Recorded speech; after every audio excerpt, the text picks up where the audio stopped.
Hey there, fellow history buffs. Welcome to another deep dive. Today we're strapping in for a fascinating period in India's fight for independence. It's the August Offer and the individual Satyagraha. Oh, yeah. This chapter is crucial for anyone prepping for those UPSC exams, specifically the GS1 Modern Indian History section. But even if you're not taking exams, Right. understanding this part of our history is eye-opening for anyone. Absolutely. Before we get started, don't forget to hit that like button, subscribe to the channel for more deep dives like this, and click that bell icon so you won't miss any new episodes. All right, so picture this. It's 1939. World War II has just erupted. Oh, wow. And India, being a British colony, is automatically dragged into the conflict. This created a tricky situation for Indian leaders, Yeah. leading to a whole spectrum of responses. I can imagine. You can imagine the tension and uncertainty of those times. The outbreak of World War II really put the British Raj in a bind.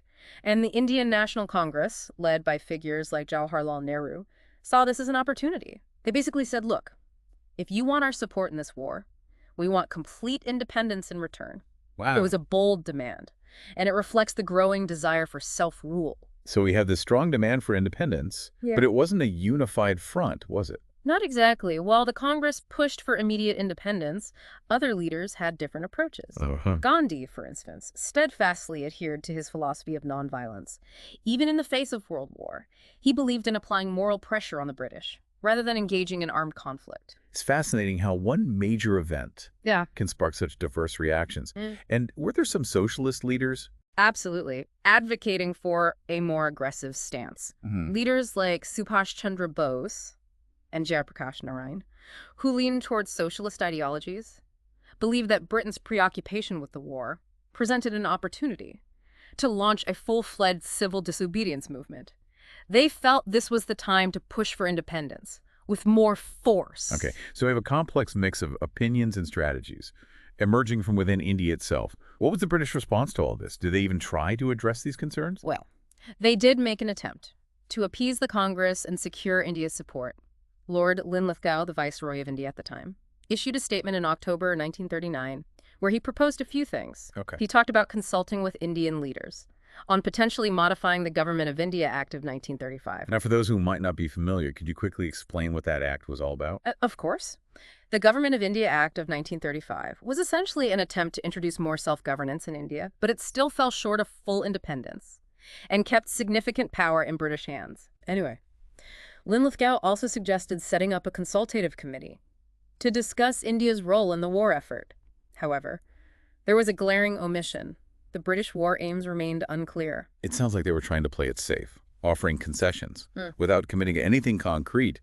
Did this lack of clarity from the British side lead to further action from the Indian National Congress? It certainly didn't help matters. In March 1940, the Congress Party held its session at Ramgarh, and it marked a turning point. They doubled down on their demand for complete independence and decided to prepare for a civil disobedience movement under Gandhi's leadership, waiting for the right moment to launch it.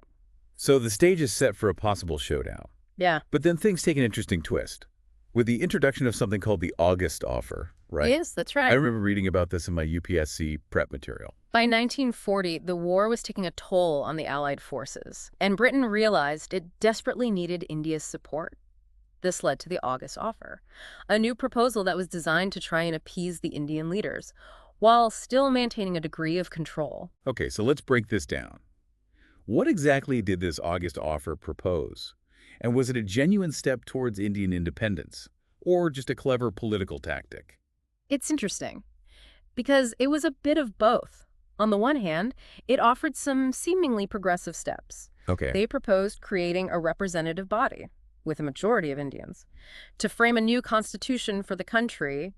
It also promised dominion status for India after the war. Now, dominion status, that essentially meant a significant degree of self-governance. Exactly. Within the British Commonwealth, correct. Similar to what Canada and Australia had at the time. Exactly. But here's the catch. This dominion status came with a whole bunch of conditions. What? It would include limitations on defense, treaties, minority rights, and all India services. Plus, the Viceroy would retain important powers, including a veto over any decisions made by this new representative body. Yeah. And to complicate things further, Oh, no. the Muslim League was given a veto power concerning the future constitution. So it seems like the British were trying to appease different factions while holding on to the reins of power, What were the reactions to this offer?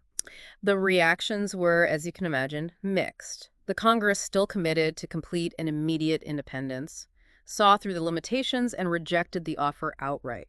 They felt it was just another way for the British to maintain control, while appearing to make concessions. And what about the Muslim League? The Muslim League, with their growing demand for a separate Muslim state, Pakistan, also rejected the offer.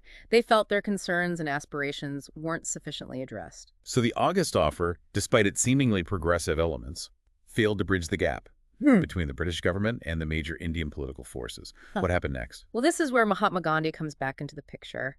In his characteristic way, he responded to the offer with a unique form of protest, the individual Satyagraha. This marked a strategic shift from mass movements to a more focused and controlled form of resistance. Now, individual Satyagraha. That sounds intriguing. What made this approach different from previous movements? Well, you have to understand the context of World War II. Gandhi, despite his opposition to British rule, also recognized the threat of fascism. He didn't want to hinder the fight against this greater evil, so instead of launching a massive civil disobedience campaign that could disrupt the war effort, he opted for a more symbolic form of protest. So it was a way to voice dissent without directly impacting the war effort. Yeah. Clever. Can you tell us more about how this individual Satyagraha worked in practice? Gandhi's idea was brilliant in its simplicity. Instead of mass protests, carefully selected individuals, known as satyagrahis, would offer nonviolent resistance. They weren't going to physically disrupt anything, but would instead make a powerful statement through their actions. What were their specific demands? Were they still focused on complete independence? Interestingly, the primary demand of the individual satyagraha was focused on freedom of speech. The satyagrahas wanted the right to openly oppose India's participation in the war. It wasn't about undermining the war effort itself, but about asserting the fundamental right to dissent. You see, even under colonial rule, Gandhi believed in upholding democratic principles. It's a fascinating tactic, using a very specific demand to highlight a broader principle of freedom.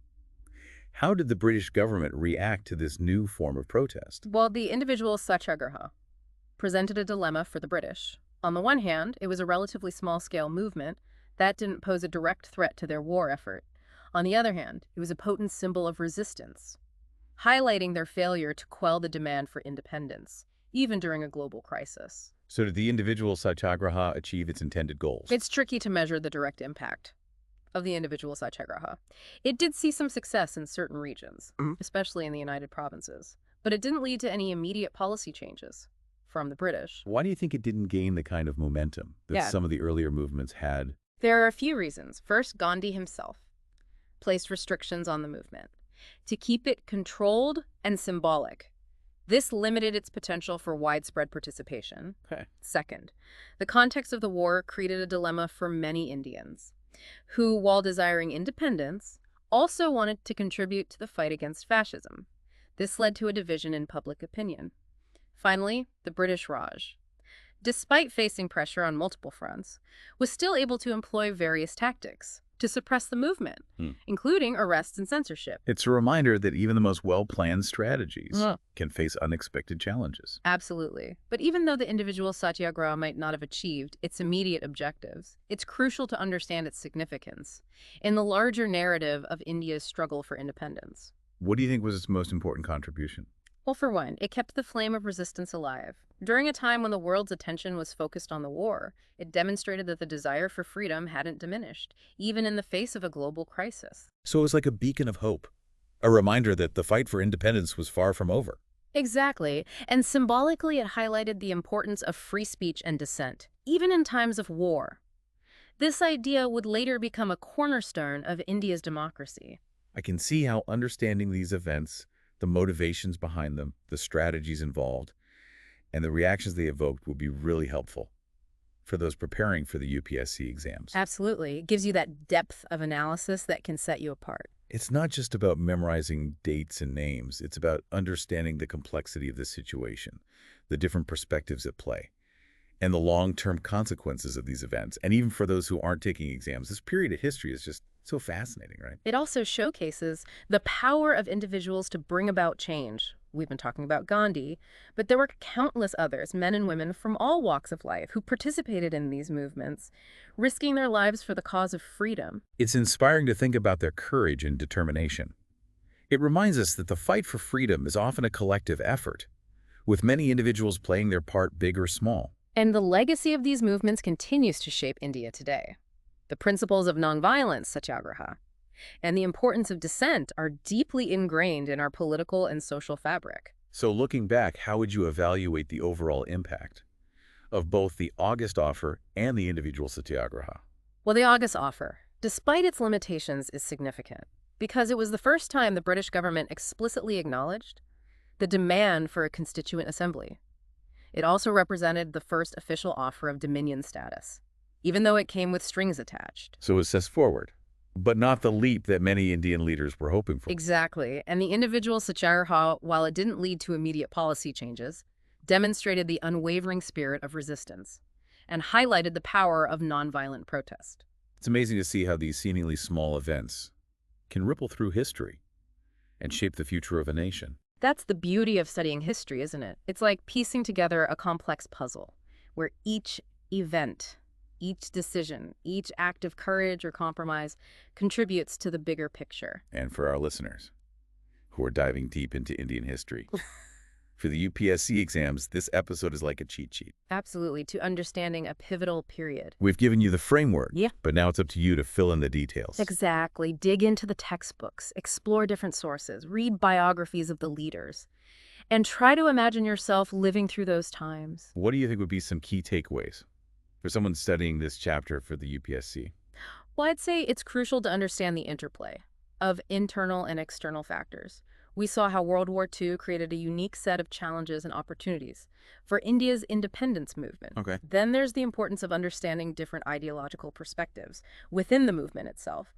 The Congress, Gandhi, the socialist leaders, the Muslim League, they all had their own visions for India's future. Right. It wasn't just a simple case of everyone uniting against the British. Yeah. There were complexities and nuances. Precisely, within the movement itself.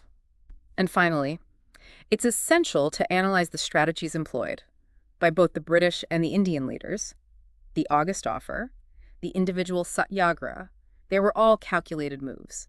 In this complex game of politics and resistance, It's like a chess match. that's a great analogy, with each side trying to outmaneuver the other. And for anyone studying this period, it's fascinating to try and understand the thought process behind each move. So for those of you prepping for the UPSC, remember to focus on those key aspects: the historical context, the different ideologies, the strategies involved, and the long-term impact of these events. And even if you're not taking any exams, understanding this period of history can give you a deeper appreciation for India's journey to independence and the challenges and triumphs along the way. Well, folks, that brings us to the end of our deep dive into the August offer and the individual Satyagraha. We hope you found it insightful, engaging, and maybe even a little inspiring. And if you did, be sure to hit that subscribe button and click the bell icon so you won't miss out on our future deep dives.